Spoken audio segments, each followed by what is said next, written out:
Well, it began when I was working at Lockheed, and she was going to high school at Van Nuys, and I worked nights, and she would come to the house, and I'd take her home. She lived quite a ways out of town, and I'd take her and her foster sister home, and that's how I met her.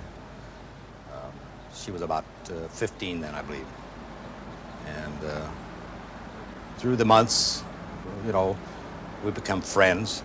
Her foster mother and foster father were going to have to go to Virginia for his job. This was just the start of the war. And her foster mother asked me if I would be interested in marrying Norma Jeane. And at that time, I was ready to go in the service too.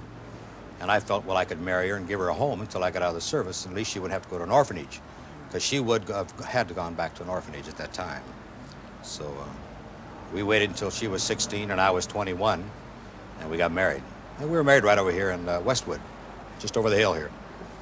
Yeah, it's a long time ago. And then I had to go in the service. And while I was gone, she first started as a model for Radio Plane. An Army photographer saw her. And then she went into modeling, and that modeling cost me more money than she made buying clothes for her. And then she had a chance to go into the movies.